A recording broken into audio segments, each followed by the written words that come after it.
Na Terra dos Cacos, podcast sobre temas africanos do Jornal Público. Elísio Macamo e eu, António Rodrigues, discutimos quinzenalmente às quartas-feiras os assuntos de África. Porque, se como dizia o poeta moçambicano Eduardo White, os países africanos são hoje os grandes cacos e os pequenos cacos dos sonhos que eles partiram ontem, então todos devemos refletir a melhor forma de os colar.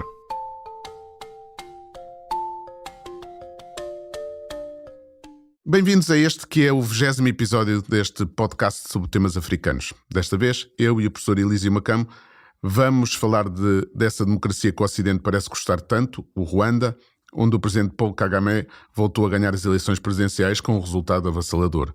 Desta vez, 99,18% dos votos. Tal como em 2017, Kagame concorria contra os mesmos dois candidatos, exatamente como há 7 anos, não só voltou a ter a maioria esmagadora dos votos, como reforçou a percentagem com que foi reeleito presidente do Ruanda. A seguir, discutiremos outra democracia que começa a parecer-se com outra coisa qualquer, a Guiné-Bissau, onde o presidente Umaro Sissoko Embaló voltou a insultar um jornalista por lhe fazer uma pergunta que ele não gostou. O sindicato de jornalistas, cansado da linguagem indigna para o detentor do mais alto cargo da nação, apelou aos órgãos de comunicação social que boicotassem o presidente. Embaló, que já demonstrou não ser homem para pôr água na fervura, nem admite que questione as suas ações e a sua linguagem, respondeu que ele é que boicota os jornalistas e que a Procuradoria-Geral da República devia agir contra a direção do sindicato. Na segunda parte, no nosso espaço de entrevista, vamos falar de Angola e da visita oficial do primeiro-ministro português Luís Montenegro com o jornalista e ativista angolano Rafael Marques. Como habitualmente, fecharemos o episódio com as nossas sugestões.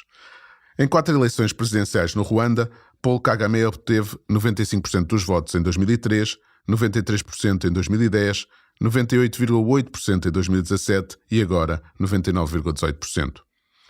Será isto um sinal simples da popularidade de Kagame ou um reflexo de uma democracia autoritária controlada com disciplina desde o poder? Este ano, tal como em outras eleições, os principais candidatos da oposição foram impedidos de concorrer e os dois que apareceram nos boletins de voto apenas cumpriram o seu papel no simulacro de competição eleitoral em que poucos parecem querer.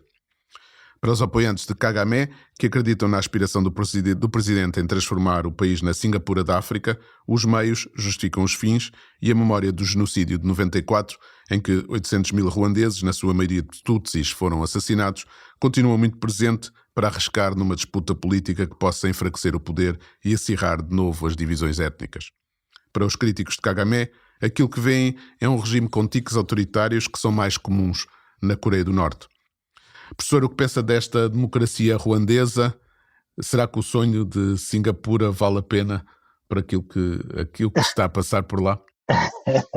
Bom, o António, na introdução, utilizou um termo que é muito interessante na sociologia, sobretudo na sociologia de um pensador francês, Jean Baudrillard, que é o termo simulacro.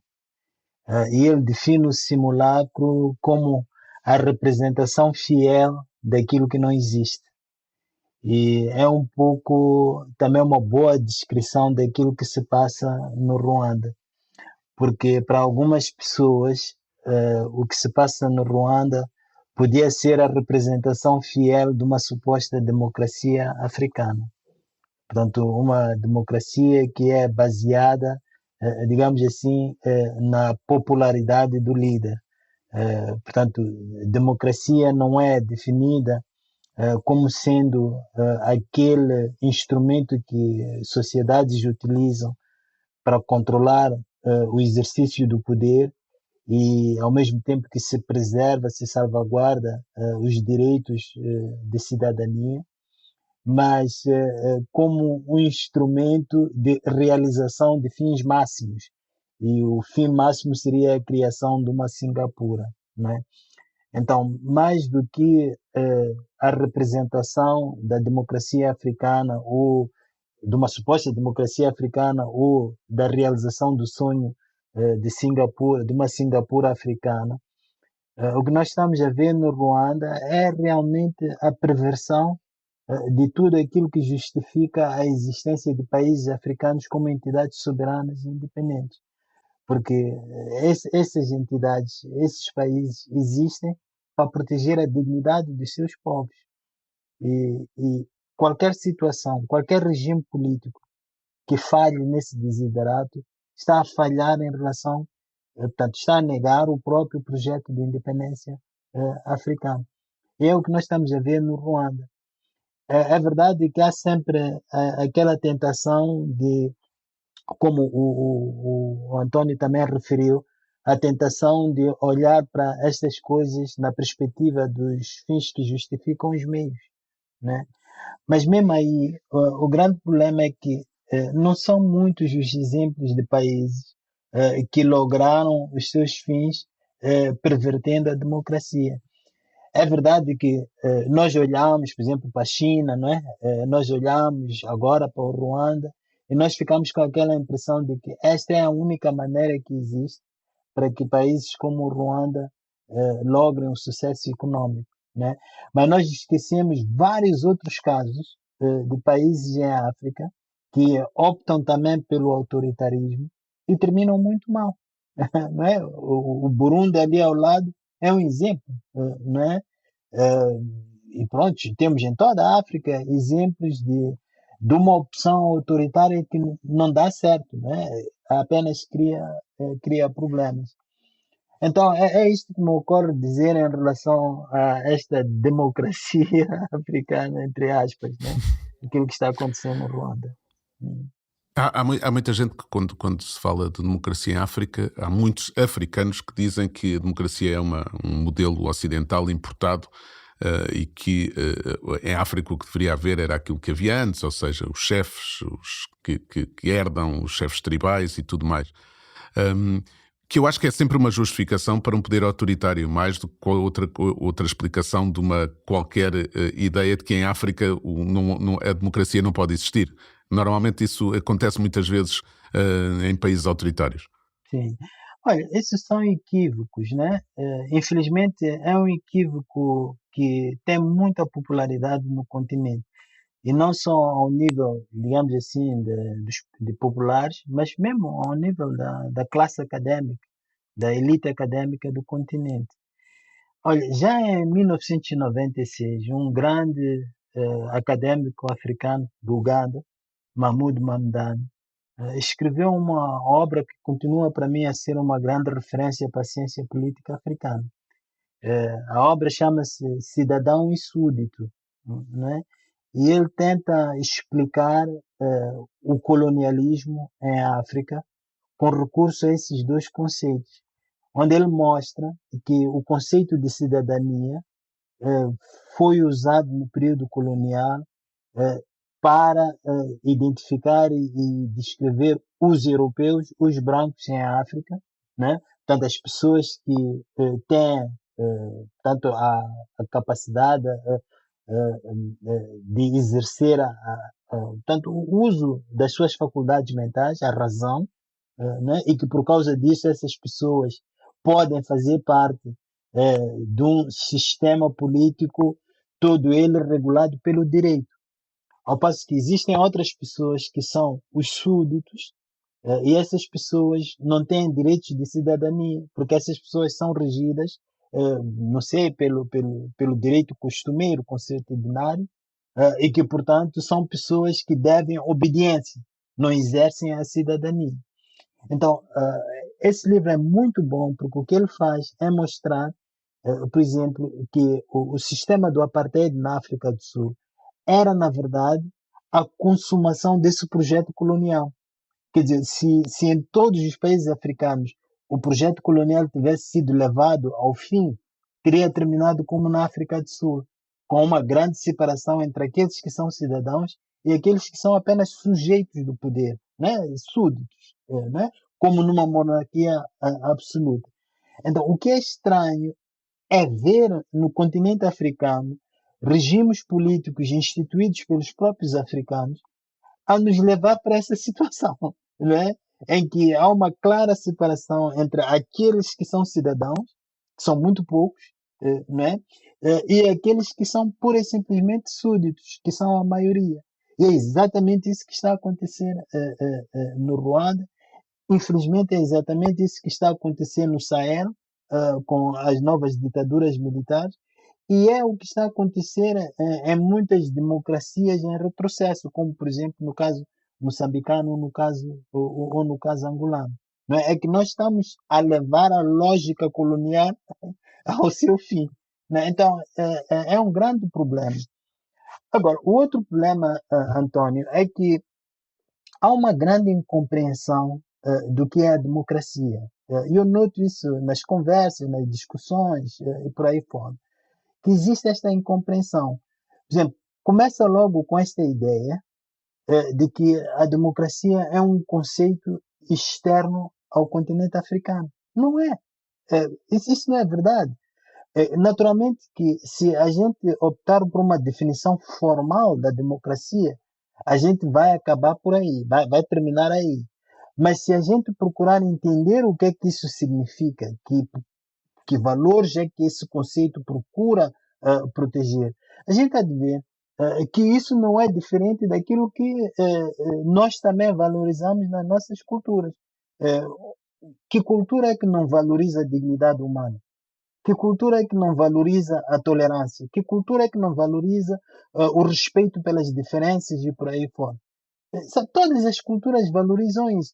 A única diferença é que a democracia, como sistema político, logrou criar as instituições capazes de proteger esses valores aí. Então, a nossa preocupação, como pessoas que estão à procura de se afirmar como nações, como nação-Estado, é de ver que tipo de instituições é que nós podemos criar para proteger essas coisas aí. Mas não é para criar uma outra coisa, é para proteger essas coisas. E no final de todas as contas, foi por causa disso que as pessoas fizeram as lutas de libertação. Não foi para criar uma democracia africana, foi para proteger esses valores aí. Agora, não há nenhuma obrigação, e ninguém diz isso aí, que toda a democracia tem que ser parecida com a democracia americana, ou com a democracia suíça, ou com a democracia portuguesa ou francesa. E há diferenças entre essas democracias. Mas a única coisa na qual elas convergem é na proteção desses valores aqui. Então, como é que nós protegemos esses valores que são tão importantes para todas as culturas e para todas as sociedades? Então, é essa confusão que eu noto sempre na conversa e nas discussões com outras pessoas, sobretudo com africanos, né? Há uma mistificação que me parece intolerável, né? Desses assuntos aqui. Vamos passar ao segundo tema e vamos continuar a falar de democracia. A Guiné-Bissau passa por tempos conturbados, um presidente autoritário que vem desconstruindo a democracia guineense com sucessivas decisões inconstitucionais, provocou uma crise profunda no país, onde as frágeis instituições democráticas e os partidos políticos são incapazes de conseguir que o chefe de Estado caminhe dentro das regras que lhe são ditadas pela Constituição. Demitiu o governo eleito assim que assumiu o poder, apesar de o mesmo ter maioria no Parlamento. Voltou a fazê-lo o ano passado, com outro governo que detinha a maioria absoluta, antes mesmo de se completar o período estabelecido pela Constituição para o poder fazer. O presidente guineense só admite uma carta magna, uma que lhe dê os magnos poderes. É um homem que gosta de dizer eu é que mando, tem pouca tolerância para o jornalismo, principalmente para aquele que faz perguntas que ele não quer, não tem vontade ou despreza responder. Por isso, recorreu ao vernáculo para insultar um jornalista que lhe tinha perguntado por que não marcava as eleições presidenciais, que devia marcar até o final de novembro, para que o seu sucessor seja eleito a tempo do final do seu mandato a 27 de fevereiro de 2025. Embaló não gostou da pergunta, porque pretende ficar para lá do seu mandato e por isso o insultou. Insultou o jornalista porque um autoritário só admite jornalistas que lhe façam as perguntas certas, aquelas que ele quer responder, e aquela não era com certeza uma pergunta que ele queria responder. Os jornalistas estão fartos, não são os únicos na sociedade guineense. O que pensa de toda esta questão, esta luta, esta tentativa dos jornalistas de pelo menos conseguir que o presidente respeite aquilo que é o trabalho dos jornalistas? Sim, eu penso duas coisas. A primeira tem mesmo a ver com a ação dos jornalistas, com a associação dos jornalistas. São esses pequenos gestos civilizacionais que realmente contam. E eu sei que nós temos tido esta conversa ao longo desta temporada toda sobre como olhar para a Guiné, se vamos olhar para a Guiné com pessimismo ou com otimismo. E eu tenho sido o otimista aqui entre nós os dois. E este é um exemplo que reforça o meu otimismo, né? Eu conheço vários outros países em África onde os jornalistas não só teriam encolhido os ombros, como também recolhido, passa a expressão, o rabo, né? Hum. Haviam de se ter deixado intimidar pelo presidente. Mas eles não fizeram isso aí. Eles não só não aceitaram que o presidente os tratasse desta maneira, como também tomaram uma decisão consequente, que é a de boicotar o presidente. E eu acho isso aí muito bom, eu acho isso uma grande demonstração do sentido de cidadania que os jornalistas guineenses têm, e é com estas coisas que a Guiné pode mudar. Portanto, num primeiro momento, a minha primeira reação é de uma grande vénia aos jornalistas guineenses por este gesto de cidadania tão forte e tão significante. Agora, a minha segunda reação é apenas, mais uma vez, a confirmação da fraca qualidade das nossas elites políticas no continente africano. Isto não é apenas Guiné, isto é uma atitude que, infelizmente, caracteriza o comportamento político, o comportamento das elites políticas em África. Esta ideia de um poder absoluto, esta ideia de que toda a gente deve obediência absoluta também e subserviência a quem tem, estranhamente, a quem tem um mandato popular, né? É como se no momento da votação o eleitorado transferisse a sua soberania para um indivíduo e perdesse automaticamente essa soberania. Falta a muitos dirigentes africanos esta ideia de que eles estão a representar o povo e que, portanto, têm que se comportar de uma forma que seja condigna, que revele respeito ao cargo, porque respeitar o cargo é respeitar as pessoas que colocaram esses indivíduos lá no poder. Portanto, o que o presidente guineense tem andado a fazer tem sido a demonstração da sua falta de respeito pelo povo guineense, através da sua falta de respeito pelo cargo que ele ocupa, não é? Porque há um certo comportamento que esse cargo exige e que ele não está a respeitar, que ele não está a revelar, que ele não está a observar, né? Então, nesse segundo ponto, eu vejo mais uma vez a confirmação daquilo que não está bem na, na cultura política dos nossos dias no continente africano. Eu acho que há sobretudo essa ideia por parte do poder, e não é só na Guiné, há noutros países, que é a ideia do jornalista. O jornalista tem que ser o relações públicas do governo. Não se admite que o jornalista está ali para cumprir o papel de transmitir ao povo, que foi quem elegeu aquele poder, para transmitir ao povo aquilo que esse poder está a fazer e aquilo que esse poder não está a fazer, ou então o que esse poder está a fazer mal. E eu acho que esse é que é o grave problema, ou seja, encarar o jornalista como relações públicas, que um jornalista não é, nem deve ser. Sim, efetivamente. Quer dizer, há aí um elemento muito importante, e aqui voltamos de novo a esta questão da democracia, né? Que é o de que um poder democrático tem uma característica particular. E qual é essa característica particular? É que quem exerce o poder tem que ser controlado por alguém, não é? E é por isso que a gente tem toda esta ideia da separação de poderes e não sei quantos, né? Porque quem exerce o poder tem que ser controlado. Se quem exerce o poder não é controlado por ninguém, então estão abertas todas as portas para a arbitrariedade num primeiro momento e talvez até para o autoritarismo ou totalitarismo num outro momento. Então, o papel da imprensa é justamente de garantir este controle, né? Quando a imprensa interpela, quando a imprensa critica, quando a imprensa levanta questões e não sei quantos, ela está a contribuir para que haja este controle de quem governa. E é natural sabe, nenhum político gosta de ser interpelado, né?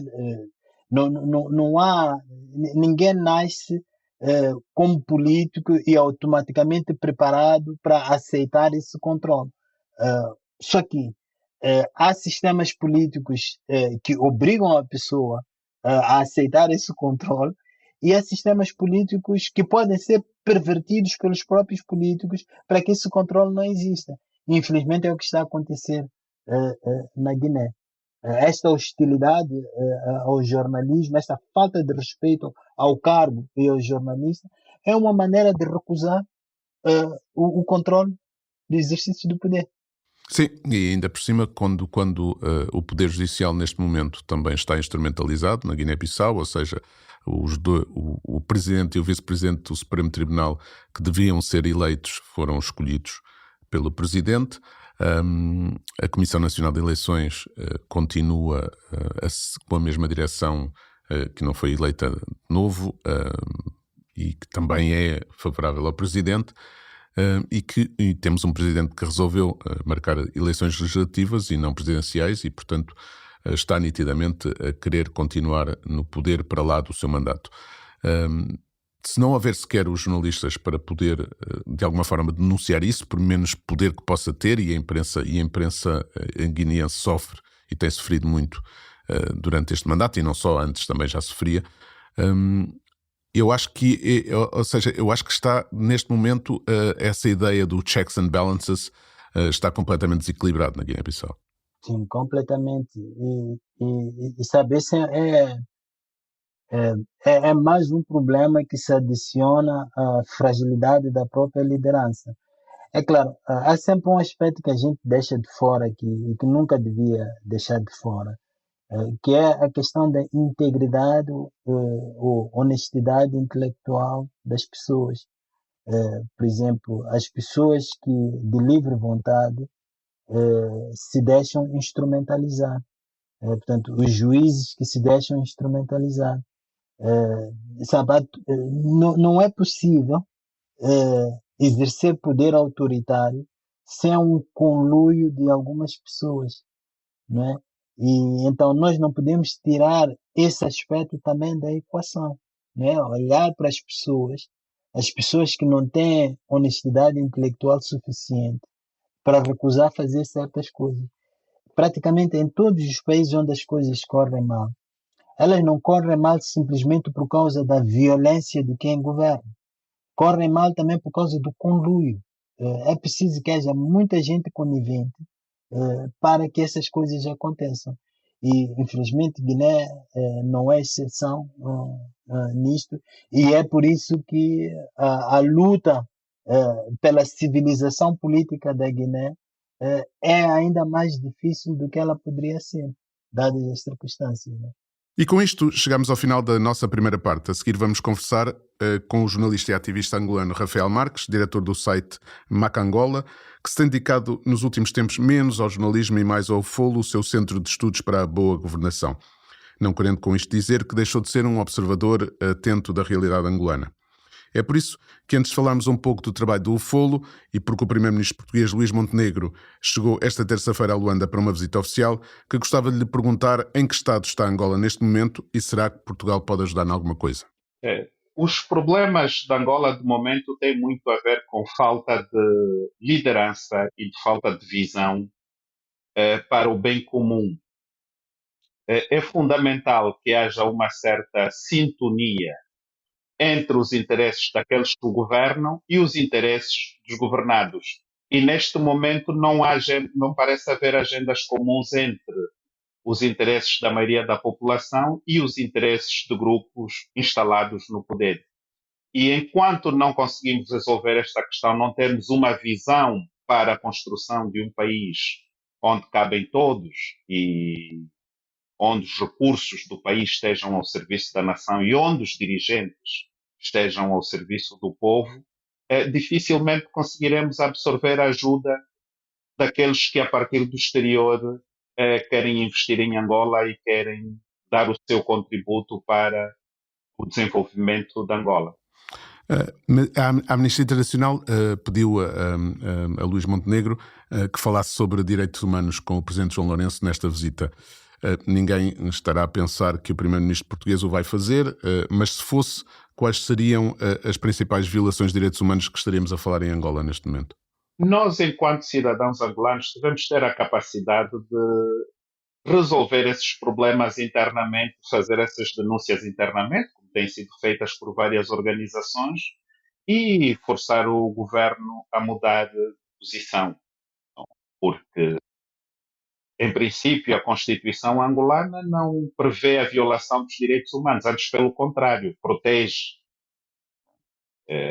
dá uma certa garantias de proteção dos direitos humanos. Logo, é uma questão de usarmos a lei e ver se o governo está a prevaricar, que a sociedade tenha capacidade de se mobilizar para esta luta. Porquê? Porque nós ficamos sempre muito dependentes que alguém venha de fora para resolver os nossos problemas. Isto é absolutamente errado. Nós temos de ter esta capacidade interna de fazer ver ao governo que está errado e como podemos corrigir para o bem, porque o governo, em princípio, deve trabalhar para os cidadãos, deve servir os cidadãos. E se os direitos dos cidadãos são violados, alguém tem de ser chamado à responsabilidade. É assim que devemos ver as coisas. Mas o Poder Judicial em Angola tem funcionado como essa balança que poderia garantir que o governo respeita as leis que existem no país e a Constituição? Atualmente, o Poder Judicial é um instrumento de força do poder político. E eu tenho dito várias vezes que o Poder Judicial em Angola hoje é o epicentro da corrupção.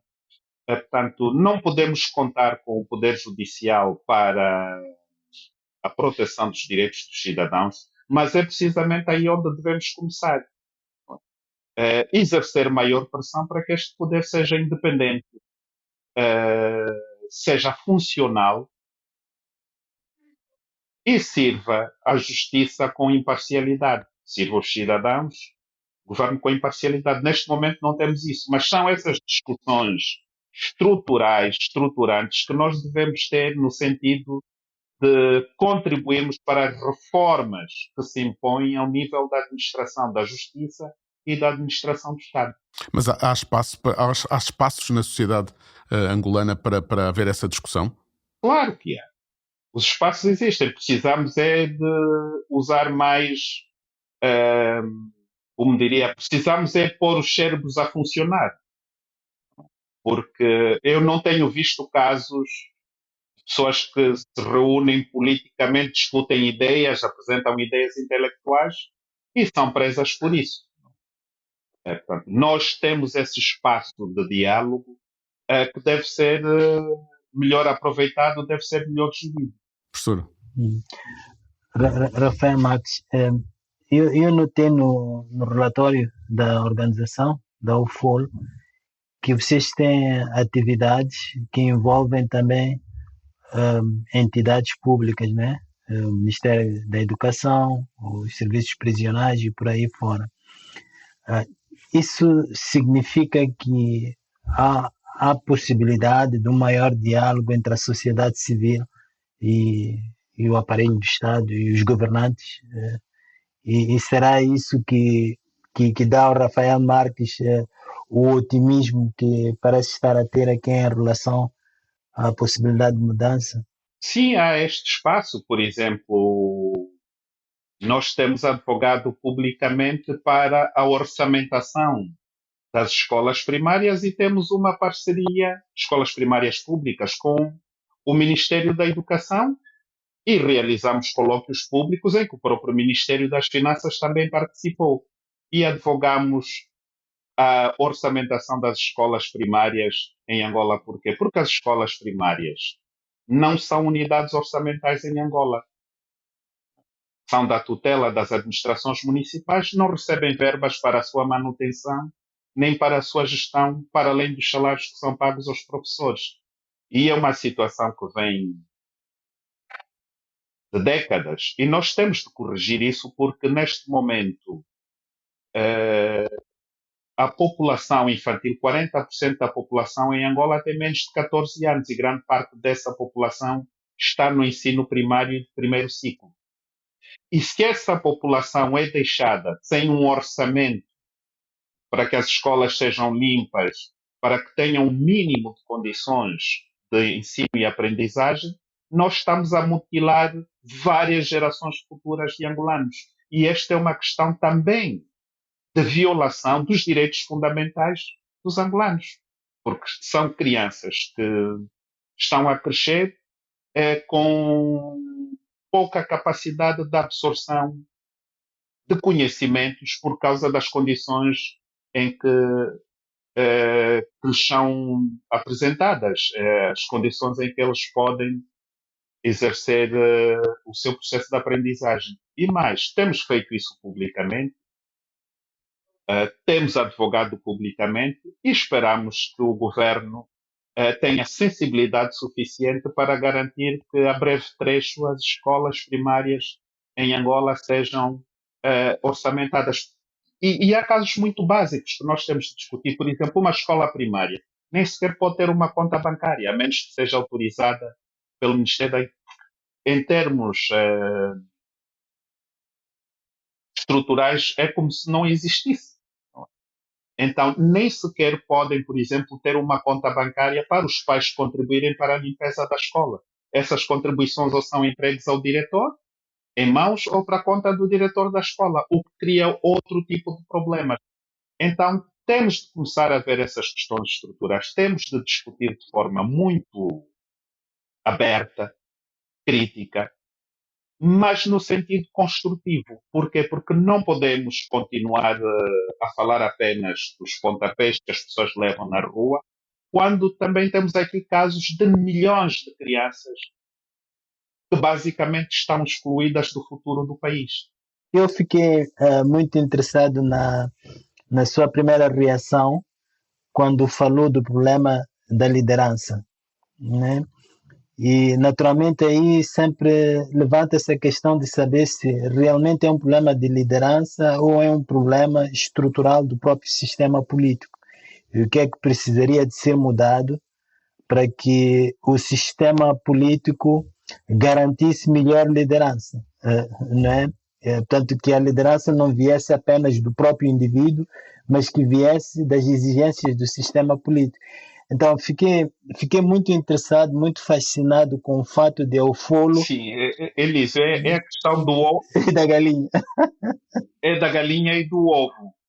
Para que nós Okay. possamos mudar o sistema, precisamos de pessoas com coragem, com visão, para garantir que estas mudanças não sirvam de ameaça ou não sejam uma ameaça, não é, aos interesses instalados, mas que todos possam acompanhar e possam ter oportunidades num sistema transparente, de boa governação, num sistema funcional. E isso é preciso que tenhamos. E vou dar um exemplo. No início, quando o presidente Lourenço fez o seu discurso anticorrupção, as pessoas acreditaram e procuraram contribuir para se combater a corrupção. E qual foi o resultado? Viu-se que apenas a corrupção, a luta contra a corrupção, estava a ser usada como arma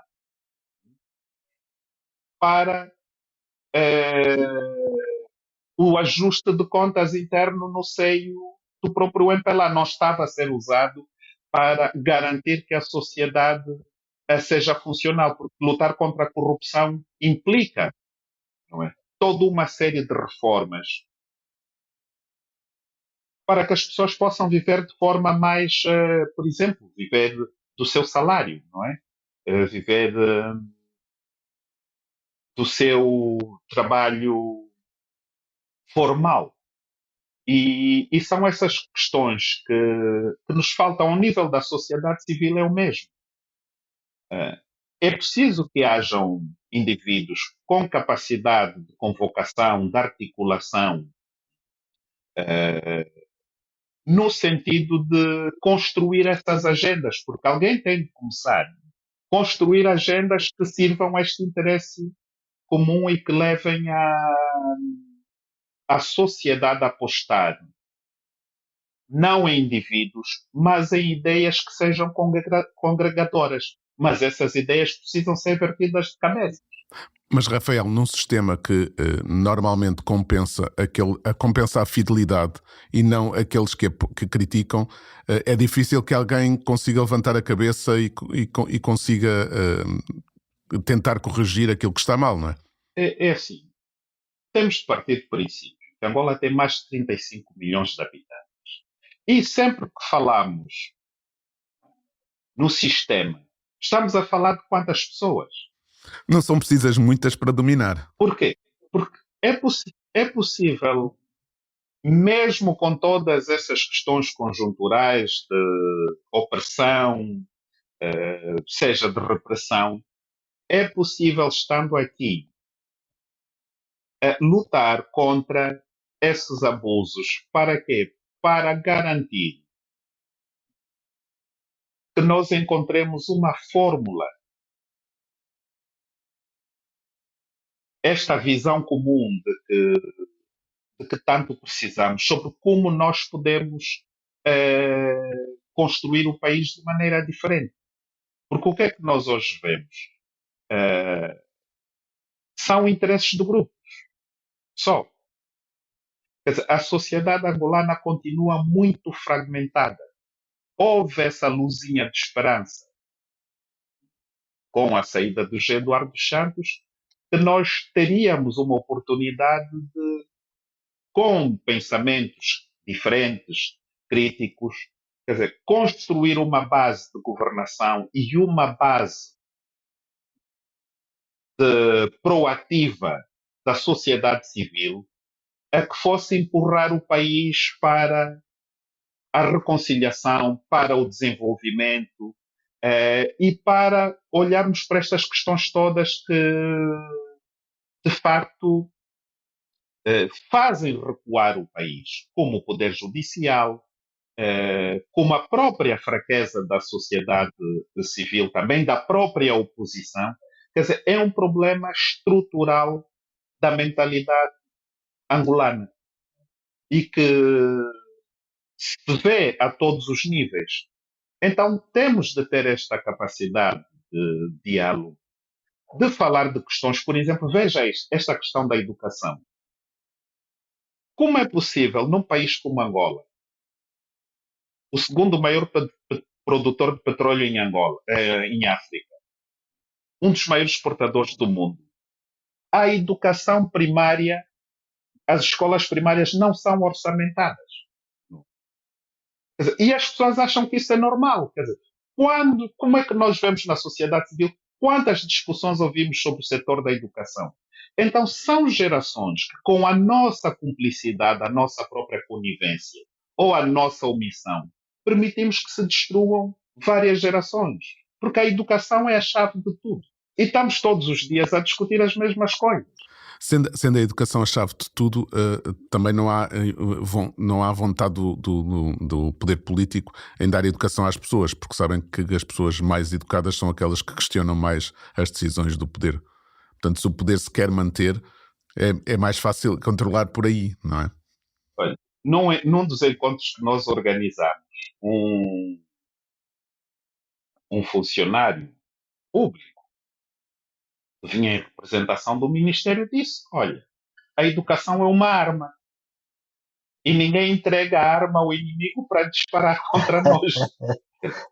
Essa é a mentalidade. É essa a mentalidade, é isso que eu estava a falar, ou seja, a mentalidade de quem quer controlar o poder para sempre, não é? Mas agora veja, os filhos que estão sem estudar, que estão a estudar em condições precárias, são os filhos dos dirigentes. Se os pais não se mobilizam, se a sociedade não se mobiliza para defender esse direito à educação com alguma qualidade para garantir que estas crianças, pelo menos, sobretudo nas áreas rurais, saibam ler e escrever. Sim. Esta é que é a questão. Sim, essa é que é a questão principal. Exatamente. Portanto, então temos que ter um olhar. Eu lembro, aqui há muitos anos, por exemplo, quando eu comecei a escrever sobre a situação das lundas e a falta de benefícios para as populações locais, já tem mais de 30 anos, não é? Eu era chamado de maluco.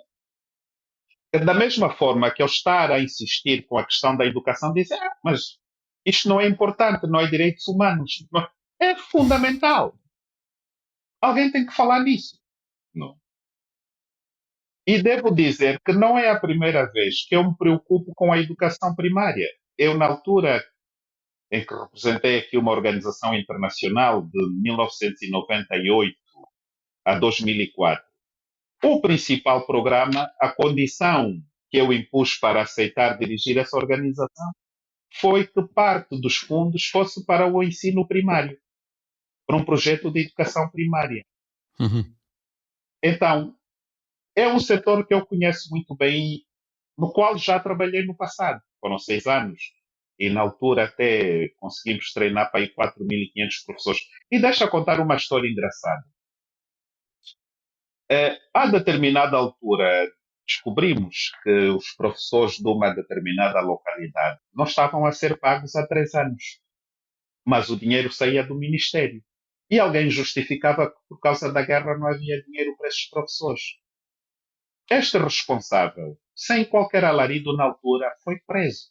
Portanto, nós, ao contribuirmos para a educação, indiretamente também resolvemos questões de corrupção no setor, que se levantaram naturalmente. Da mesma forma que estamos a olhar para as infraestruturas, estamos a olhar para o setor e começamos a levantar questões, por exemplo, houve essa grande discussão aqui há uns meses sobre a aquisição dos autocarros em Angola. Sim. E o que é que eu, na minha investigação que fiz, pronto, fui também ver e disse, bom, e descobri que afinal em 2017, antes do presidente José Eduardo Santos ter abandonado o poder, tinha aprovado um orçamento de mais 350 milhões de dólares para a aquisição de autocarros para os estudantes. Esses autocarros, depois o presidente Lourenço veio e disse que isto era insustentável e os autocarros foram distribuídos para empresas privadas ligadas ao MPLA, para amigos, ministérios, outros setores. Eu vejo aqui na rua e identifico sempre com um sorriso de escárnio vários autocarros que eram para o transporte escolar a serem usados por ministérios. Quer dizer, então, mesmo quando estamos a falar disto, quer dizer, porque todas essas questões estão interligadas. E o que é que resultou dessa investigação? Começamos também a ver, bom, mesmo que os autocarros tivessem sido usados por estudantes, não teriam chegado às áreas rurais, onde não há estradas, onde o acesso é extremamente difícil. Então, com este mesmo projeto, estamos a pensar em soluções de mobilidade para os professores e os alunos nas áreas rurais. Quer dizer, temos que começar a pensar em soluções e partilhar essas soluções para que pessoas de facto interessadas em que as coisas mudem possam também contribuir, mas têm que contribuir com ideias concretas. Sim. E quando falo de liderança, não estou a falar nas lideranças carismáticas de pessoas que se apresentam como salvadoras. Estou a falar no sentido da apresentação de ideias que sejam motivadoras para as pessoas de facto se empenharem em ter um país melhor, em vez de estarmos todos a pensar em ir para Portugal, enquanto o primeiro-ministro português vem a Angola a dizer, como é que nós podemos ganhar mais em Angola e nós estamos todos a fugir para Portugal. Sim. Elisa, a entrevista já vai longa, quer fazer uma última pergunta? Sim, gostaria, porque tem muito a ver com o que o Rafael Marques acaba de dizer agora. Eu vejo 2 tipos de soluções. Uma solução prática, que, por exemplo, garantir que o transporte chegue, digamos, aos estudantes, às zonas rurais, garantir que haja orçamentação das escolas primárias e por aí fora.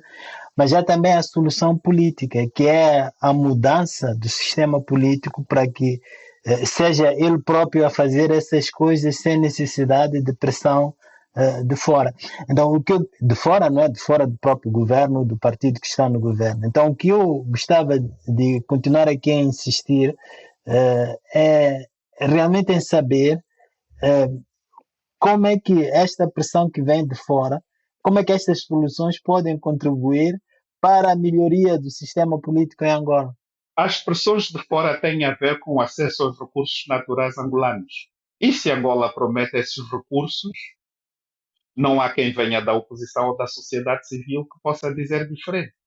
Porque, em última instância, por exemplo, Portugal vem a Angola procurar oportunidades de negócios. Este é o objetivo fundamental. Não é ajudar os angolanos, não vamos ser ingênuos, não é?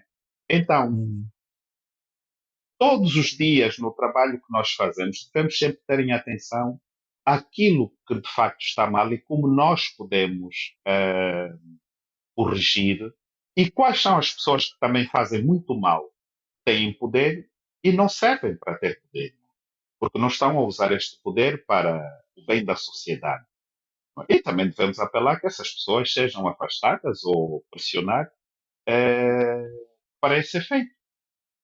Isso é tão óbvio, mas o fundamental é criarmos uma ideia que permita as pessoas engajarem-se nas tarefas fundamentais de reestruturação, de reforma da administração, por exemplo, do setor da educação, de outros setores, de modo a que não fiquemos apenas pelos apelos, hum, mas pela proação. Sim. Temos de ser proativos. E só podemos ser proativos com casos concretos e mostrando também, porque somos todos parte do Estado. Por exemplo, alguém em tempos perguntou-me, disse, mas você está a trabalhar no setor da educação, como Ministério da Educação, você está a ajudar o governo. Eu disse, não, está a ajudar as crianças angolanas, os nossos filhos. Sim. Que estes não podem ser deixados de fora e temos todos responsabilidade sobre estas crianças. Então, é assim que nós devemos começar a ver de forma diferente, porque o Estado é de todos nós. O governo é que é do MPLA. E temos que saber proteger o Estado. Pronto. E aquilo que o MPLA fazer de errado, ser responsabilizado por isso. É. E que é todo esse sistema de governação. Rafael, poderíamos continuar aqui mais esta conversa, mas o tempo urge, já ultrapassámos bastante. Muito obrigado Muito por obrigado. ter aceitado o nosso convite. Um abraço e boa sorte para o trabalho do UFOL. Obrigado, António. Abraço. Obrigado, abraço. Abraço.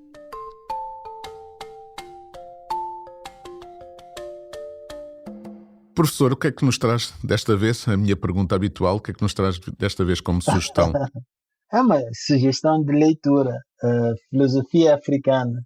É um livro novo, novo e não novo, porque já houve uma versão deste livro antes, é do filósofo e acadêmico moçambicano Severino Ngwenya, né? E há uma nova editora em Moçambique, a Etal, que decidiu republicar este livro aqui. Tem como subtítulo Das Independências às Liberdades. Portanto, há um certo otimismo que se pode destacar na forma como o livro foi pensado e recupera, de certa maneira, algumas das coisas sobre as quais nós temos estado aqui a falar. Toda esta questão de saber que pensamento é que pode estar por detrás da produção de um espaço político africano, né? Justamente um espaço político africano baseado num pensamento que não seja apenas a repetição ou a imitação de alguma coisa de fora, mas sim a reflexão sobre as coisas importantes da humanidade. Daí eu acho que este livro de Severino Ngwenya pode ser lido com muita utilidade sob esse pano de fundo. Então essa é que é a minha sugestão para esta semana. Filosofia Africana das Independências e as Liberdades, pela Etal. Então, pelo meu lado venho recomendar a quem esteja por Lisboa dia 23, hoje dia 23, portanto este programa estará disponível a partir de terça-feira, portanto nós estamos a gravar hoje segunda, mas este será hoje dia 23 e amanhã dia 24 de julho. Quem estiver por Lisboa, dê um pulinho ali ao Largo de São Carlos para assistir na programação do Millennium Festival ao Largo à atuação do Quetuc Quartet com as Batucadeiras das Olaias. Num festival que combina o clássico e o contemporâneo, que já é normal, ou seja, a ideia do Teatro São Carlos sair à rua durante um mês, e que já vem na sua 16ª edição, e este ano celebra-se o 25 de Abril, um espaço para a liberdade. E nesse espaço para a liberdade, há um espaço para a liberdade da percussão deste jovem quarteto que se junta com a tradição e as memórias de Cabo Verde das batucadeiras e, portanto, será um concerto interessante para ver junto a um teatro clássico, como é o Teatro São Carlos, em Lisboa. A entrada é livre e os concertos começam às 21h30. Portanto, eu despeço-me, professor, mais uma vez, obrigado. Este foi o 20º, vamos para mais 20. Vamos. Um grande abraço e até daqui a 15 dias. Outro abraço até daqui a 15 dias. O público fica no ouvido.